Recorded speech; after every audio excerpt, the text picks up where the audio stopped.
ఒకప్పుడు తల్లి అడిగిందిట, అవును నీ గురుపుత్రుని తిరిగి బతికించావు కదా, నీ అన్నలు 6 చనిపోయారు తెలుసా, నేను ఎంత పుత్రశోకం పడి ఉంటాను, ఊళ్ళో వాళ్ళందరికీ పుత్రశోకం పోగొడతావా, నాకు లేదా అంటే ఒక చిన్న నవ్వు నవ్వి సంకల్పించాడు.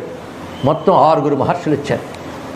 వీరే నీ పుత్రులు అన్నాడు. ఇక్కడ ఆశ్చర్యపోయారు దేవకి వసుదేవుడు. ఎవరి వారు? మరీచి ప్రజాపతి యొక్క పుత్రులు ఈ 6. వారు ఒకప్పుడు చేసిన అపరాధానికి శపించాడు బ్రహ్మదేవుడు.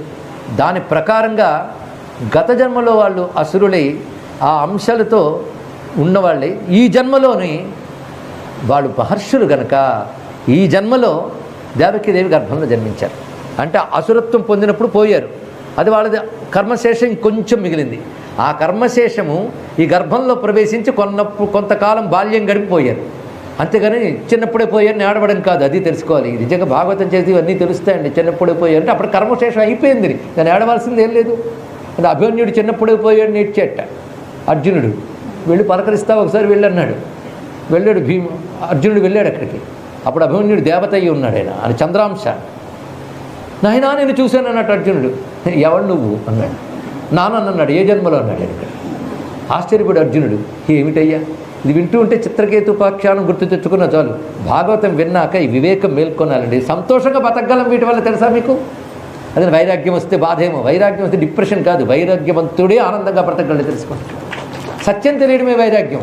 మొత్తానికి అప్పుడు అర్జునుడు ఆశ్చర్యపోయాడు, ఇలా ఉంటాయి నేను రిలేషన్స్ ఎంత ఉన్నంతకాలం ఇవన్నీ, తర్వాత ఎవడికెవడో ఏ జన్మలో ఎవడో తెలుసుకో అలా జ్ఞానం కలిగించాడని చెప్తారు పెద్దలు అర్జునుడికి. ఇప్పుడు ఆ తల్లికి 6 కనబడ్డారు, చూసింది, ఆమె పుత్రశోకం పోయింది, జ్ఞానం కూడా కలిగింది.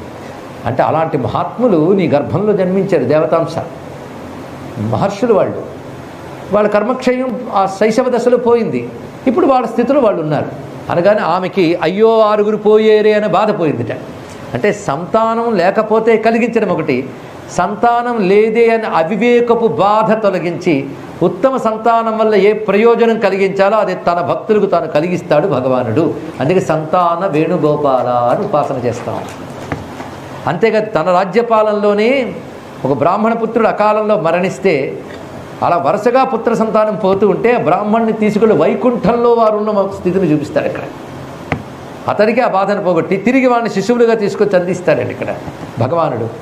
ఇలాగా సంతాన వేణుగోపాల మంత్రం ఉంది, ఆ మంత్రానికి కథ ఉంది భాగవతంలో. కానీ అన్ని మంత్రముల స్వరూపమే భాగవత కథ.